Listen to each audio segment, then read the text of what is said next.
Authority has reclassified it as a zoo.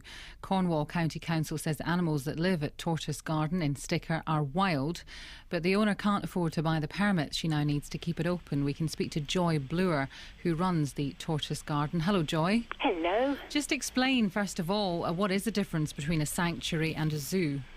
Well, a zoo is a large organisation where people pay to go in and see lots of different animals, most of them wild. My place is a small tortoise sanctuary where I take in tortoises whose owners have died, or the families have emigrated, or they're sick, or they're injured. There's a huge difference in how each place operates. And why do you think the local authority think you're a zoo?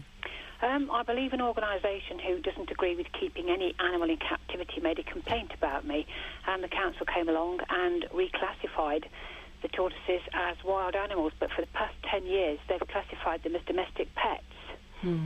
But people don't pay to come and see the tortoises, do they? They donate. They donate? They donate, right. And it keeps the actual place. We don't have any funding here, so people who come in and donate, it keeps the place self-sufficient. What then? I mean, what are you going to do? Well, you've had to close it because you can't afford the permits. How much are they? It's not that. It's the permit. The licence is only about £262. It's the knock-on effect it would have overall. I mean, these laws are quite draconian, and we really need to get the law changed that little sanctuaries like me don't operate under the same rules and regulations as a large zoo would. I'm nothing like a zoo.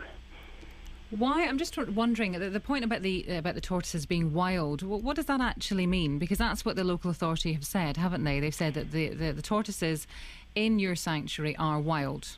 Yes, but it depends on your interpretation of the law. Tortoises are not indigenous to Britain, but a lot of other animals are not. When I asked them what their classification was for domestic pet, they quoted cat and dog. But if you go back far enough, cats came here from Egypt.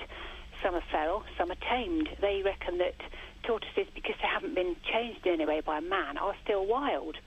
But, most of these tortoises came into this country before the 1984 ban. And they've been somebody's pet their whole lives almost. So you've had to close. Obviously, there will be no kind of funding, no donations anymore. No. What's going to happen to the tortoises? I shall try and fundraise in other ways to keep all of the tortoises warm and well fed. I'm not going to part with any of them, and they won't be up for rehome. I will hope to keep on at the council to use their common sense and reclassify them as domestic pets, and then I can open again. I'm just looking at a statement from Kennedy. Oh, yes. Right. Had a few dealings with him, have you? Cornwall Council Cabinet member. Let me just read what he says. I have ensured that Cornwall Council staff explored every option to keep the Tortoise Garden open.